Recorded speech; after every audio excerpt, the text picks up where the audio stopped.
శివనామసోర రశ్మిచ్చటాదీప్తిచే తేరవే షడ్వర్గతిమిరతతులు. చంద్రశేఖర నామ సర్వభక్షకునిచే కాలవే ఘోరాఘ కాననములు. మృత్యుంజయ శుభాఖ్య మృగరాణ్మహోద్ధతిల్ కూలవే దుర్మృత్యు కుంజరములు. శంభునామకవాత సంఘంబు వీత్యంప తొలగవే భవదుఃఖతో యదములు. గరళకంఠనామ గరుడుడే తెంచిన వ్యసనలేలిగాన పంక్తి ఎడ్డగు. వేయునేల నాకు విశ్వేశ పదపద్మ సేవనంబు నిత్య జీవనంబు. పరమేశ్వరుడి నామం, శివనామం సూర్యకాంతి. మేం చేసిన పాపములు కటిక చీకటి. మా పాపములనే చీకటి పోవాలంటే శివుడి నామస్మరణం అనే సూర్యకాంతి కావాలి. ఓ చోట కటిక చీకటి ఉంది, చీకటి పూర్తిగా పోవాలంటే సూర్యోదయం కావాలి. సూర్యుడి యొక్క కాంతితో చీకట్లు ఎలా పటాపంచలుగుతాయో అలాగే శివుడి యొక్క నామం అనేటటువంటి సూర్యకాంతితో మేము చేసిన పాపములనే చీకట్లు తొలగిపోతాయి.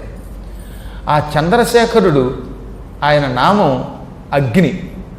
అగ్ని ఏం చేస్తుంది? దూదిని కాల్చి బూడిద చేస్తుంది.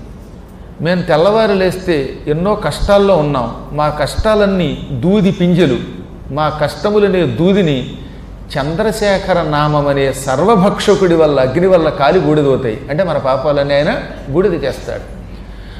మన కర్మయోగం వల్ల మనం కొన్ని పాపాలు చేస్తే అపమృత్యు వస్తుంది, భయంకరమైన మృత్యు వస్తుంది. ఈ అపమృత్యువు ఏనుగు. సింహం ఏనుగు మీద దూకి కుంభస్థలం చీల్చి చెండాడుతుంది. మృత్యుంజయుని యొక్క నామం శ్రీమత్ పరమేశ్వరుడి యొక్క దివ్యనామం ఒక ఈ సింహం వంటిది. ఈ సింహం, మృత్యుంజయుని నామం అనే సింహం మన అపమృత్యు అనే ఏనుగుని చీల్చి చెండాడుతుంది. అందుకే మృత్యుంజయుడిని తలుచుకున్న వాడికి పొరపాటును కూడా అపమృత్యు భయం ఉండదు. శంభుడి నామం పెద్ద గాలి. మనం చేసిన పాపములు ఎండిపోయిన ఆకుల గుట్ట. ఎండిపోయిన ఆకుల గుట్ట దగ్గర పెద్ద గాలి వేస్తే ఆకుల గుట్ట అంతా ఎగిరిపోతుంది. అలాగే మన పాపాలు అనేటటువంటి పింజలని ఎగరగొట్టేసేటటువంటి ప్రభంజనం శివనామం. మనకు కొన్ని వ్యసనాలు ఉన్నాయి. ఈ వ్యసనములు పాములు. ఈ పాముల్ని తినేసే గరుత్మంతుడు పరమేశ్వరుడు. పరమేశ్వర నామం గరుడు. మన వ్యసనములు పాములు. ఈ పాముల్ని చీల్చి చెండాడుతుంది. అంటే మన వ్యసనాలను ఆయన తొలగి